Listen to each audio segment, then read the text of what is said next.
faire. Bon, démarrons sur le suspense en Ligue 1, parce que là, c'est quand même dingue. On va se régaler. Donc, il reste 5 matchs. OK ?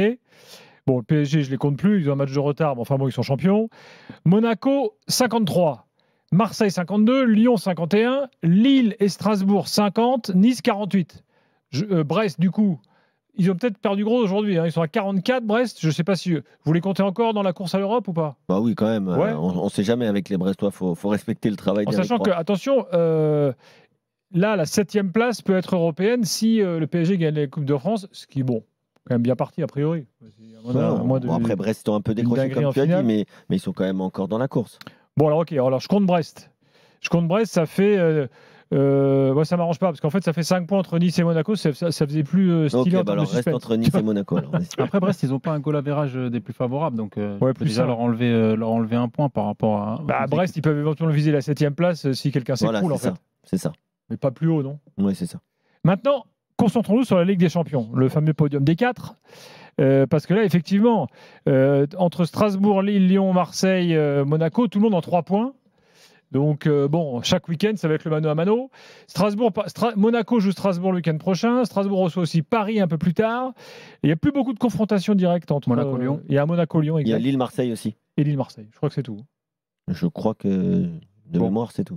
Difficile de se projeter quand même. Je ne sais pas si vous avez une idée ou une dynamique. Après, on peut se projeter comment ?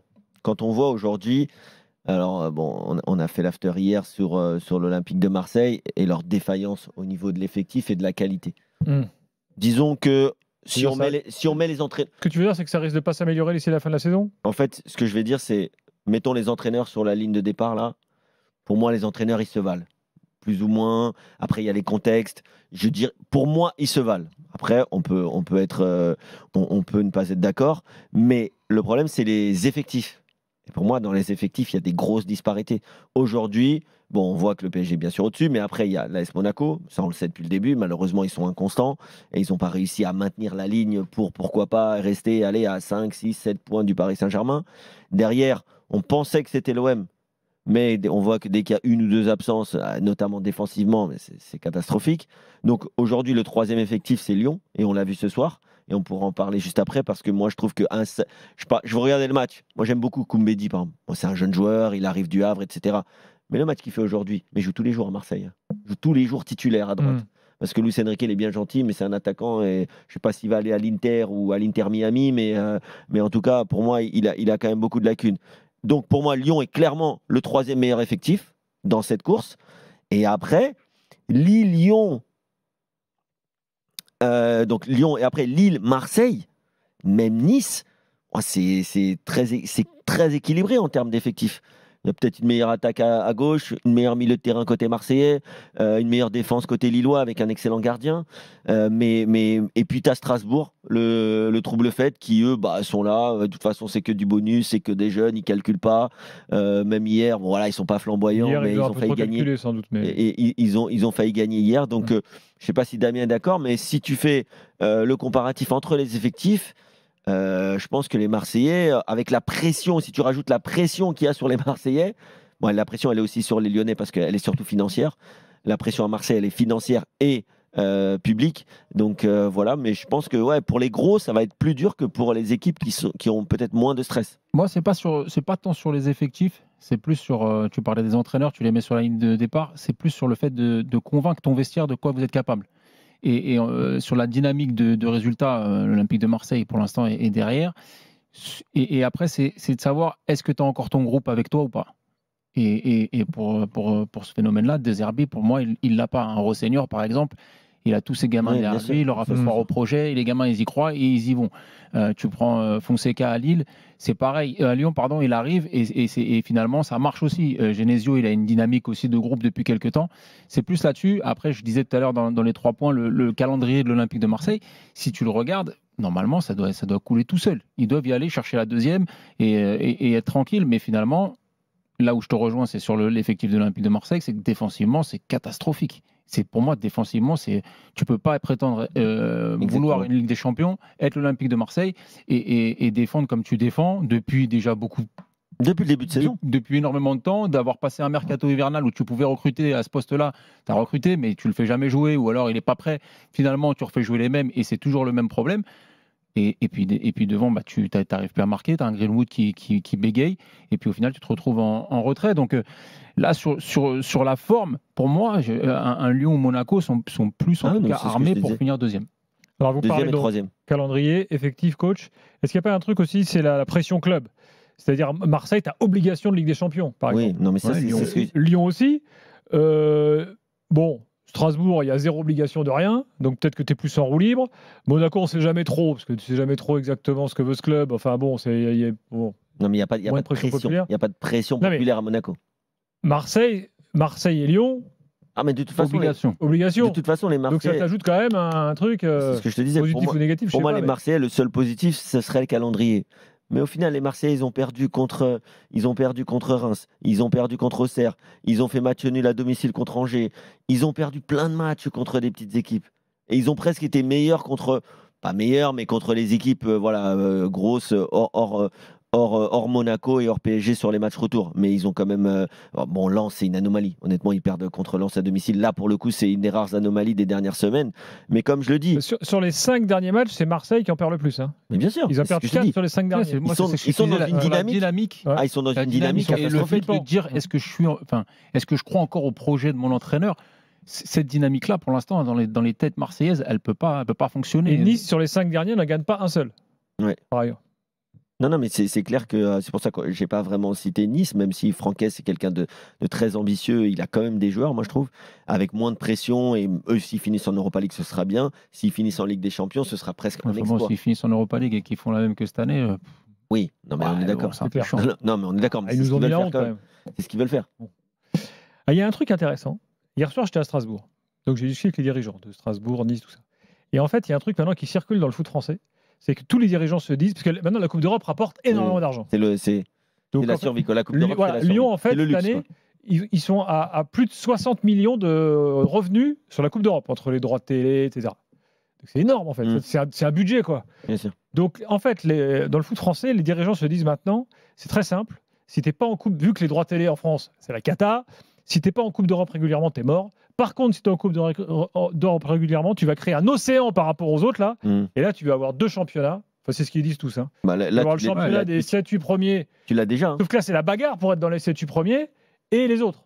Non, mais là, tu l'as déjà de toute façon, ce championnat-là, puisqu'on vient de le faire avec Brest, qui a réussi à survivre ou à flotter là entre Brest, en Ligue des Champions, cette année, ils ont pris plus que le budget du club. Ils ont fait x2 sur le budget du club. Mais c'est pour ça que Brest et son histoire, ses infrastructures, malgré la qualité des gens qui sont en place, ce qui leur permet de flotter entre les deux eaux, c'est la Ligue des Champions qui vient d'être écoulée avec les... En fait, tu auras 3 catégories de clubs bientôt. Tu auras ceux qui sont toujours en Coupe d'Europe. Voilà. Tu auras ceux qui sont une année sur 2, une année sur 3.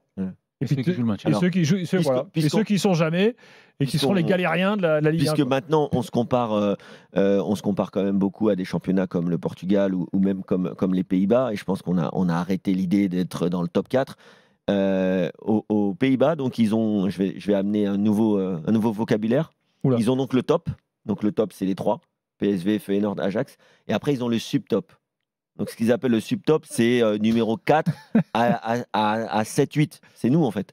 C'est ce que tu vas avoir, parce que tu vas sûrement avoir souvent Paris, Monaco, peut-être Lyon ou Marseille. Excuse-moi, mais nous, le top, c'est Paris. Et le subtop, c'est à partir de Monaco, en fait. Concurrence. Oui, non, mais normalement, Monaco est quand même souvent en Ligue des Champions ces dernières années. T'as une équipe comme Lille qui est quand même régulièrement aussi européen. Et t'as Marseille qui est quand même sur les 10 dernières années très souvent européen, même si là, l'année dernière, elles ne l'ont pas été. Bon, accueillons pour finir sur ce dossier suspense, là, Salim qui est supporter marseillais. On parlera de Lyon ensuite, bien sûr. Salut Salim. Salut, bonsoir les gars, bonsoir Gilbert, bonsoir Kevin et bonsoir Damien. Salut. T'as conscience que la dynamique n'est pas du tout en faveur de l'OM là? Mais ça fait un moment qu'elle n'est pas du tout en faveur depuis janvier en fait.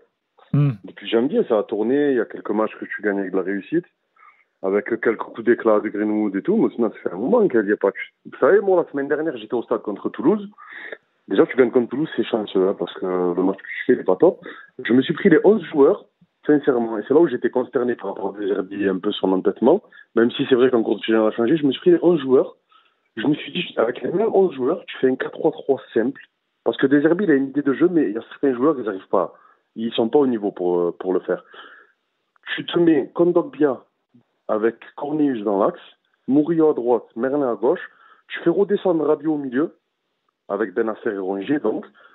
Tu mets ailier gauche, Luis Enrique, parce que c'est son vrai poste de base, c'est là où il avait commencé la saison. Ailier droit, Greenwood, et en pointe, Mopé ou...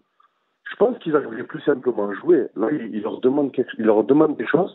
Tu n'as pas les joueurs. On commence à Monaco hier avec 3 joueurs en défense centrale. C'est pas des défenseurs centraux.